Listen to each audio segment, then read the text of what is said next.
এই জন্য বাঙালিরা ছুটতে ছুটতে যায়। গৌরাঙ্গ মহাপ্রভুর আমরা একটা বিগ্রহ দেখতে পাই বাস স্ট্যান্ডে। আচ্ছা, কারা কারা গেছেন জগন্নাথ ধামে দেখি একবার হাত তুলুন। কেউ বাদ নেই তো? না তুললো আমি জানি গেছেন, আপনারা বলবেন না। যাই হোক, জগন্নাথ ধামে যাওয়ার উদ্দেশ্য কি? বাসুদেব ঘোষ কয়ে করি জোড়া হাত, যেই কৃষ্ণ সেই গৌরাঙ্গ সেই নারায়ণ সেই রাম সেই তো জগন্নাথ। তাহলে ভগবানের যখন দেহটা তিনি সমাপ্ত করলেন, ভগবানের তো আর ক্ষয় হয় না, লয় হয় না, ওই জন্য তিনি ভগবান।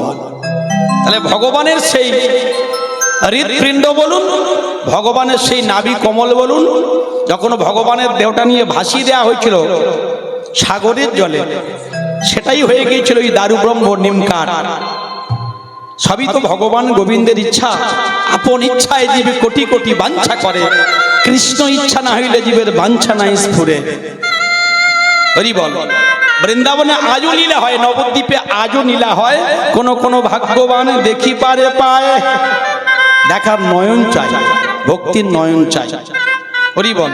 প্রশ্ন এখানে, আপনার ছেলেটা আপনার কথা শোনে না, অথচ পাশের বাড়ি দেখবেন আপনার জায়ের ছেলে তার মায়ের বাধ্য সন্তান। কারণটা নিজেই বিচার করবেন, অনুমানটা নিজেই করবেন। আপনি আচরি ধর্ম অন্যের শিখায়, নিজে না ধর্ম আচরিলে জগতে কারো শেখানো না যায়। যাক, চলুন লীলার মধ্যে প্রবেশ করবো। আজকে ভগবান গোবিন্দ বৃন্দাবন ত্যাগ করে চলে যাবেন মথুরায়। মথুরা থেকে, কারণ ভগবান তো যে লীলা করেছেন, ব্রাহ্মণ ক্ষত্রিয় বৈশ্য শূদ্র যারা বলে, কলিযুগের মানুষ যারা বড়াই করে বলে আমাদের মতো ব্রাহ্মণেরা বড় বড় টিকি, বড় বড় যাদের মালা ঝোলা, তারা বলে শুদ্ধ ছোট, তারা আমি বলবো তারা মূর্খ। কারণটা কি? লক্ষ্য করুন, ভগবানের মাথাটা হচ্ছে ব্রহ্মা ব্রাহ্মণ, বক্ষটা ক্ষত্রিয়, কোমরটা বৈশ্য, আর চরণটা হচ্ছে শূদ্র। তাহলে ভগবান এই যে ভাগ করলেন, চতুর্বর্ণ মায়াশিষ্টং গুণ কর্ম বিভাগে চারটে ভাগ করলেন। এখানে ভাগ করলেন মানে জাতের নয়, কর্ম অনুযায়ী ভাগ করলেন। ব্রাহ্মণ হয়ে সূচি হয়, মুচি হয় যদি কৃষ্ণ তাজে, যদি ত্রিসন্ধ্যা গায়ত্রী মন্ত্র জপ না করে। আর মুচি হয়ে সূচি হয় যবন হরিদাস, সে ভগবান মহাপ্রভু তাকে সমাধি নিজে হাতে করে সমাধিস্থ করলেন। এত বড় ভাগ্য কার হয়?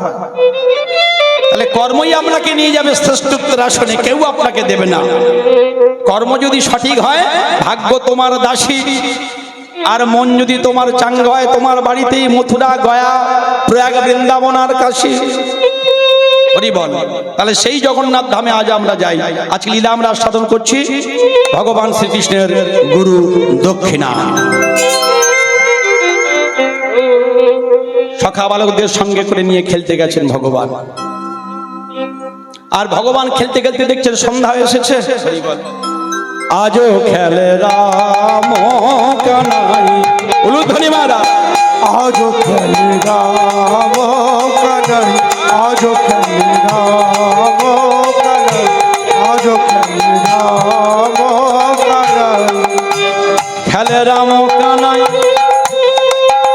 খেলে রাম কানাই, খেলে রাম কানাই, খেলে রাম কানাই। আনন্দের সীমানা। খেলে রাম কানাই, আজও খেলে রাম কানাই, আজও খেলে রাম কানাই। যমুনারি বিশাল তটে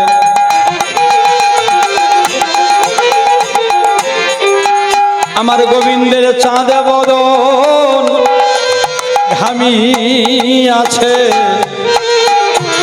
কি খেলছেন মায়েরা? খেলে কাঁধে চড়ায়ার কাঁধে করা, ওই কাঁধে চড়ার কাঁধে করা। এবারে খেলতে খেলতে গোবিন্দের বদনখানা ঘেমে গেছে। গোবিন্দের বদনে শ্বেত বিন্দু পড়ছে ঝরে। ওই যে যোগেশ্বরী মা যোগমায়া লক্ষ্য করলেন, এই যে মায়েরা, এই যে মা কালী মাতা যার চরণে আপনারা বসে আছেন, উনি হচ্ছেন যোগমায়া। অকৈতব কৃষ্ণ প্রেম যিনি জম্বু নাদয়ে হেম, এই প্রেম নির্লোকে না কয়, যদি হয় যোগ কবু না হয় বিয়োগ, বিয়োগ হইলে আর কবু না জুয়ায়। তাহলে মা কালীর চরণ ধরলে কি পাবেন? কৃষ্ণ ভক্তি পাবেন। আপনি যা চাইবেন তাই দেবেন। এবারে মেঘে মেঘে ঢাকে দিনমণি, মেঘে মেঘে ঢাকে দিনমণি, এবারে মেঘে মেঘে ঢাকে দিনমণি, ওই মেঘে মেঘে ঢাকে দিনমণি, পূর্ণমাসী মা আজ খেলে রাম, আজ খেলে রাম কানাই, আজ খেলে রাম কানাই। এইভাবে বৃন্দাবনে খেলা হলো। ভক্তমণ্ডলী আমার ভক্তিমতী মায়েরা, ভগবান চিন্তা করলেন ভক্ত সারা জীবন ধরে আমায় সেবা করে, সারা জীবনের মতো বৃন্দাবন ত্যাগ করে ব্রজধাম ত্যাগ করে আমায় চলে যেতে হবে। যেতে তো আমাকে হবেই। যদা যদা হি ধর্মস্য গ্লানির্ভবতি ভারত অভ্যুত্থানম আধর্মস্য তদাত্মনং সৃজম্যহং পরিত্রাণায় সাধুনাম বিনাশায় চ দুষ্কৃতাম ধর্ম সংস্থাপনার্থায় সম্ভবামি যুগে যুগে। ধর্মকে রক্ষা করার জন্য, সাধুদেরকে পরিত্রাণ করার জন্য, দুষ্টদেরকে বিনাশ করার জন্য আমাকে যেতে হবে। বৃন্দাবনে বাৎসল্য প্রেমের পরাকাষ্ঠা যশোমতী মা আনন্দ মহারাজ, তাদেরকে ত্যাগ করে যেতে হবে। প্রেমময়ী রাধারানীকে ভুলে থাকতে হবে। শ্রীরাম সুদাম দাম বসুদাম মধুকুঙ্গু, বৃন্দাবনের খেলা আমায় ত্যাগ করতে হবে। বাড়িতে ফিরিলেন ভগবান গোবিন্দ। পরের দিন অপুরকাকে একটা রথ নিয়ে চলে এলো। চিঠির মধ্যে লেখা আছে, দুরাচারী কংস ধনুর্যকে নিমন্ত্রণ করেছেন কৃষ্ণ বলরামকে। কথাটা শোনার সঙ্গে সঙ্গে নন্দ মহারাজ অচেতন হয়ে পড়লেন। যশোমতী মাকে কথাটা বললেন না, কিন্তু জগতে সব থেকে বেশি আগে জানতে পারেন মা। প্রতিদিন যখন গোপাল গোষ্ঠে যায়, সুন্দর করে যশোমতী মা আমার চন্দন দিয়ে সাজিয়ে দেয়। সারাদিনের জন্য গোঠে যাবি, ক্ষীর সর নুনি মাখন ভালো করে খাইয়ে দেয়। শ্রীরাম সুদাম এসে দাঁড়িয়ে থাকে, দেখে আজকে যশোমতী মায়ের হাত থেকে নবনীর থালাটা পড়ে গেছে। এ কি অমঙ্গল সূচক, আমার তো এমন কোনোদিন হয়নি। সংবাদটা সমস্ত ব্রজবাসীদের কানে পৌঁছে গেল। রে শুনেছি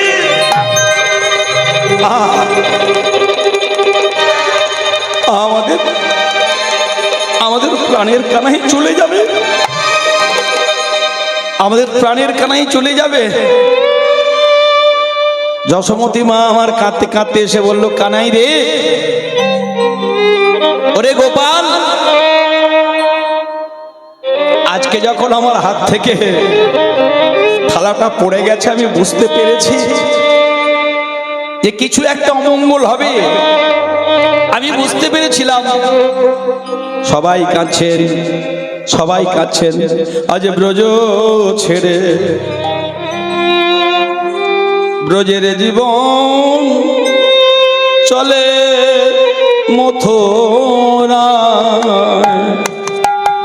আজ ব্রজ ছেড়ে ব্রজের জীবন চলে মথুরা। আবার ব্রজের যত ব্রজবাসী তারা করে হায় হায়। আমার ব্রজে মাতা নন্দ রানী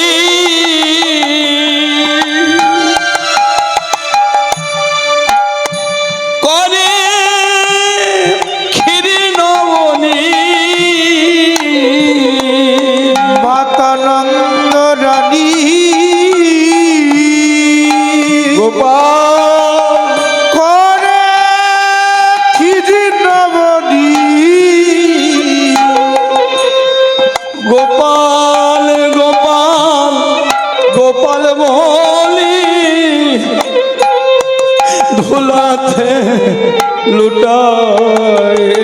ব্রজ ছেড়ে ব্রজের জীবন চলে মথুরা। আজ ব্রজ ছেড়ে ব্রজের জীবন চলে মথুরা। যশোমতী মা আমার সাজাতে পারলেন না। শ্রীরাম সুদাম দাম্ব সুদাম সবাই এসে জড়িয়ে ধরলো কানাই। অক্কুর কাকা বলল সময় নেই, রথ নিয়ে গিয়ে চলল।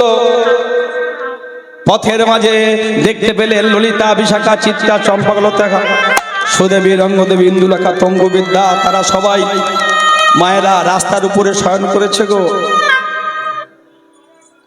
প্রভু কহে ইহ উত্তম আগে কहो আর রায় কহে মধুর প্রেম কান্তা প্রেম সর্বসাধ্য সার। ললিতা বিশাখা বলছে মাধব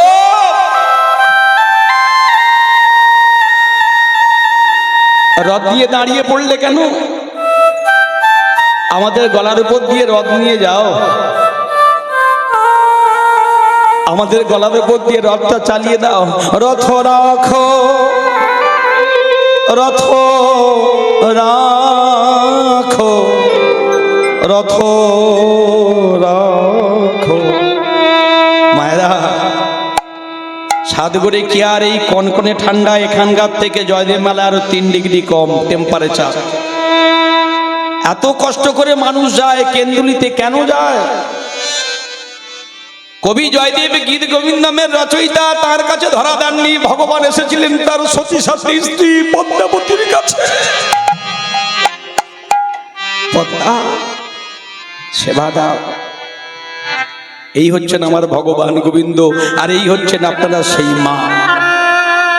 এই জন্য তো আমাদের নাম মা। এই মমত্ব বোধ, নিখাত প্রেম, রিয়েল প্রেম।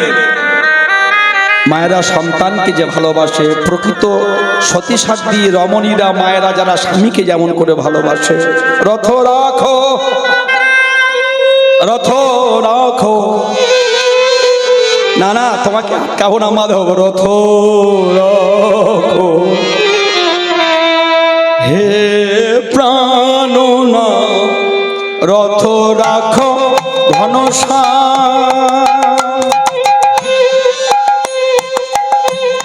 করি নিবে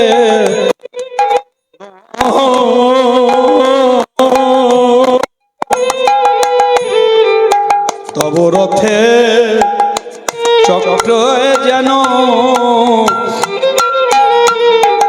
হয় গো মরণ। কি শিক্ষা দিলেন ভাগবত দেখুন। সখীগণ তারা কাঁদছেন, রাধারানী কাঁদছেন, ধুলায় ধূসরিত অঙ্গ, তাদের বসন ভূষণ। হরি বল। কেন বলল? যাত্রা তোমার শুভ হবে। বলি যাত্রা তোমার হরি হরি বল। শুভ হবে। আমাদের মরাবো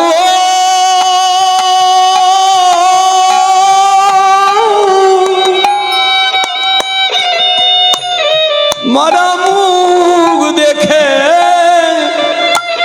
গেলে। বলি যাত্রা তোমার শুভ হবে। আমাদের মরাব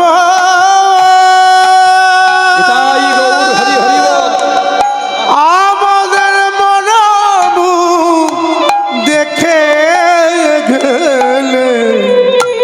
বলি যাত্রা তোমার শুভ হবে।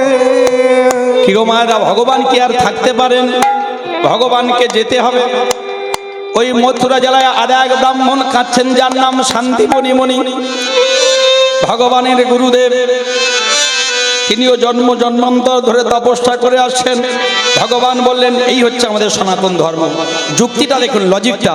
ব্রজপুরে ছড়ি কবু না যা হবো, আজ লীলা করে সামরায়, আজ লীলা করে গোড়ালায়।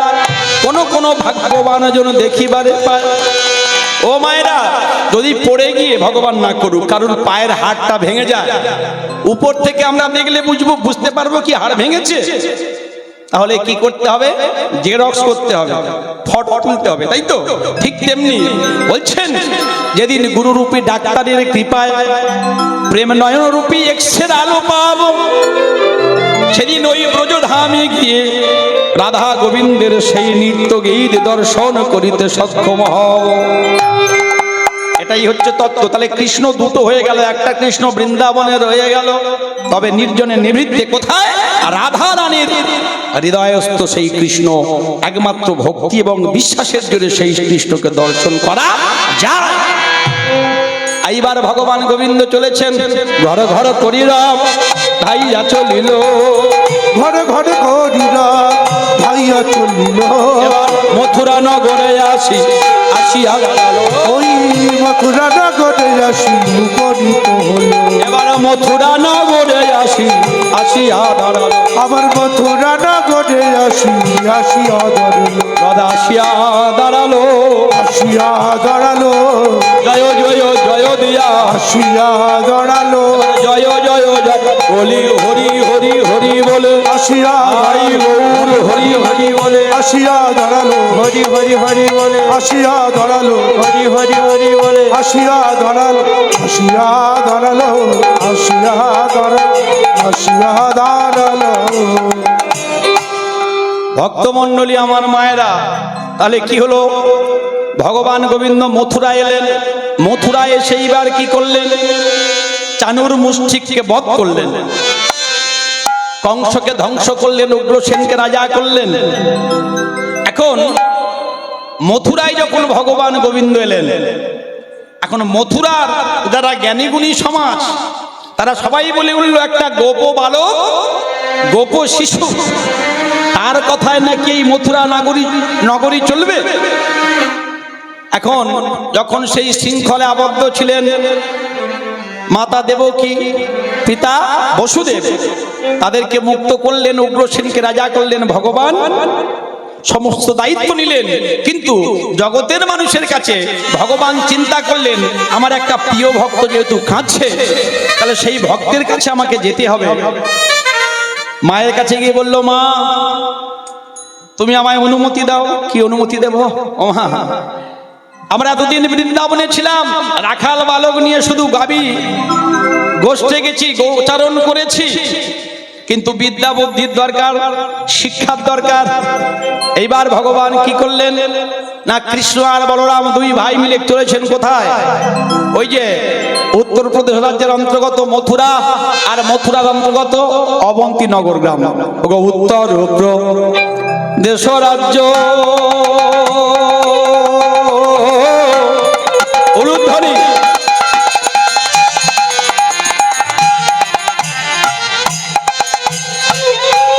মথুরা নাম উলুধ্বনি মারা, উত্তর প্রদেশ রাজ্য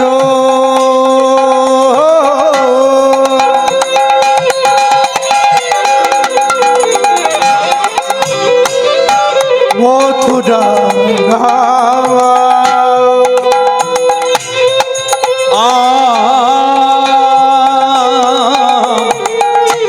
অবন্তী নগরে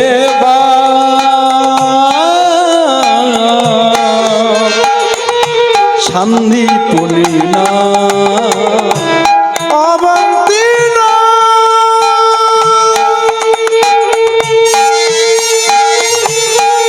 নগরে শান্তিপুরী না নিত্য নিত্য বিষ্ণু চরণ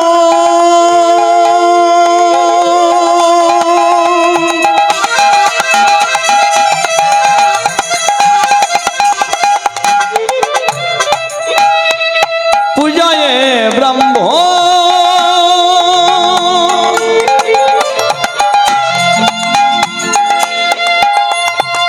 কৃষ্ণ কৃপা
বলি ভেসে দুটি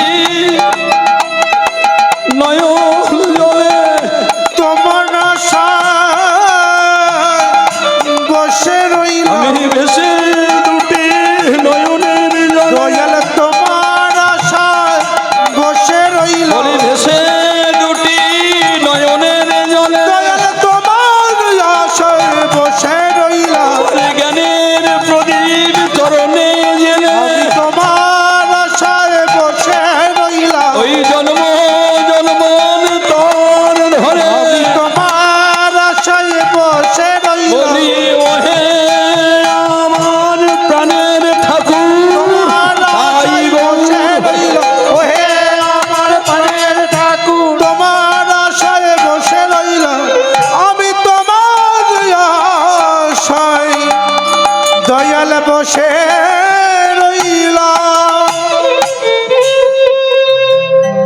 ও মাহেরা শান্তিপুনি মুনি এদিকে ভগবানের জন্য প্রার্থনা করছেন, ভগবানের কাছে কাঁদছেন, ভগবানকে ডাকছেন। ভগবানের চরণে না কাঁদলে তো ভগবানের কৃপা পাওয়া যাবে না। আর এদিকে ভগবান অন্তর্যামী গোবিন্দ তিনি মনে মনে চিন্তা করছেন যে কিছু একটা করতে হবে, ভক্তের কাছে যেতে হবে। তাই মায়ের কাছে গিয়ে বলল, মা বাবা আমাদেরকে সুন্দর করে সাজিয়ে দাও, আমরা গুরু আশ্রমে গুরু গৃহে যাব। দেবকী মাতা বলছে, বাবা এতদিন পর তুই যখন এলি,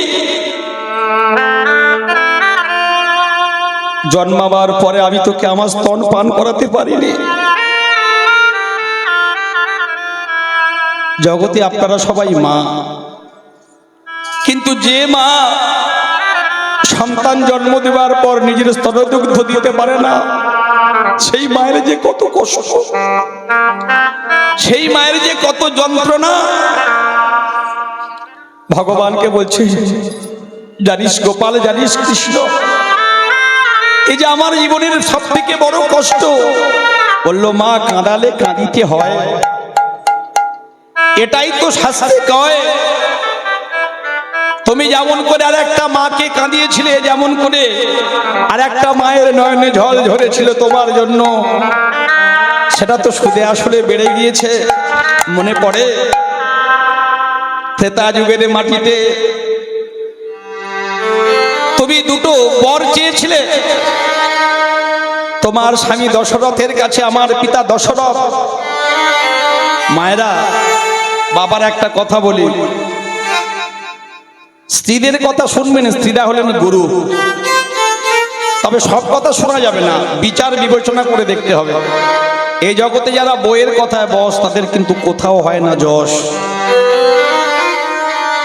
বারবার দিতে চেয়েছিলেন, নেননি।